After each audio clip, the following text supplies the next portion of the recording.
بھائیو بزرگ دوستو، دوسرا جو کام ہے رمضان میں، اول وقت میں نمازیں. سحری کر کے سو گیا، فجر دیر سے ہو گئی، نہیں. کھانے میں تھوڑا لیٹ ہو گیا تھا، سو گیا، تراویح چلے گئی، قیام اللیل چلے گئی، نہیں. اول وقت میں نمازیں. رسول اللہ سے پوچھا گیا اللہ کے نبی، زمین پر ایمان لانے کے بعد سب سے نیک عمل کون سا ہے؟ رسول اللہ نے فرمایا سب سے نیک عمل زمین پر ایمان لانے کے بعد وقت پر نماز ادا کر لینا، وقت ہوتے ہی نماز پڑھ لینا. بھائیو بزرگ دوستو، رمضان میں اس کی عادت ڈالیے، زندگی بھر عادت رہے گی انشاءاللہ. اللہ کی عبادت کو سب سے ٹاپ پہ کریے، دنیا کو اللہ ذلیل کر کے پیروں میں لا کے ڈال دے گا انشاءاللہ. رمضان کی فضیلت امت مسلمہ کے لیے، محمد صلی اللہ علیہ وسلم کی امت کے لیے یہ ہے، نفل کو اللہ فرض کے برابر کر دیتے ہیں، فرض کو 70 گنا بڑھا دیتے ہیں. دوسرا کیا؟ اذان اور اقامت کے بیچ میں دعائیں.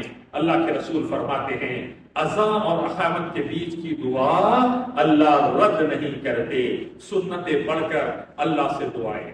15 منٹ پہلے افطار سے دستر پر وضو کر کے بیٹھ جائیں گے انشاءاللہ. اللہ کے نبی فرماتے افطار کے وقت کی دعا اللہ ضرور قبول کرتے ہیں. دعائیں بھائی، دعائیں. اللہ کے نبی فرماتے دعاؤں سے تقدیر بدل جاتی ہے.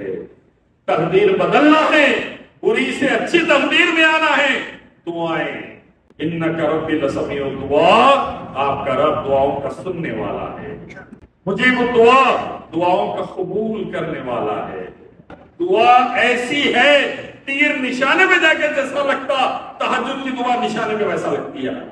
رمضان میں تیسرا کام جو کرنا ہے، قرآن کی تلاوت.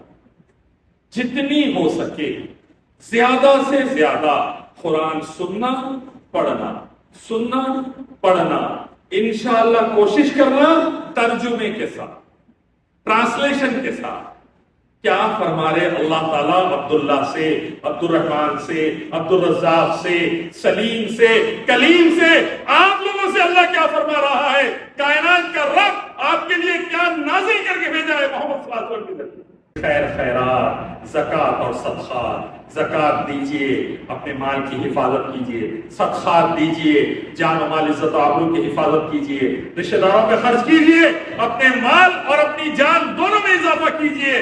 بیماریوں اور حادثوں سے بچ جائیے. اللہ کا اور رسول اللہ کا حکم اور رسول اللہ کے صحیح حدیث میں ہے. رشتہ داروں میں خرچ کرے گا، صدقہ دے گا، اللہ جان مال بھی بڑھائے گا، اللہ تعالیٰ تیری حیات بھی بڑھائے گا.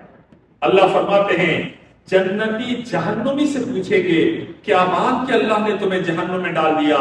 جہنم والے جواب دیں گے ہم وقت پہ نماز نہیں پڑھتے تھے اور غریبوں اور بھوکے لوگوں کو کھانا نہیں کھلاتے تھے. بھائیو، رمضان میں عمرہ کرنا.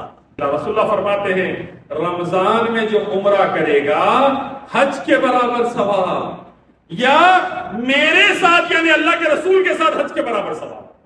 اور اللہ کے نبی فرمائیں جو زیادہ عمرے کرے گا اللہ اس کی فقیری، اس کی غربت، اس کی پریشانی، اس کی تکلیف کو ختم.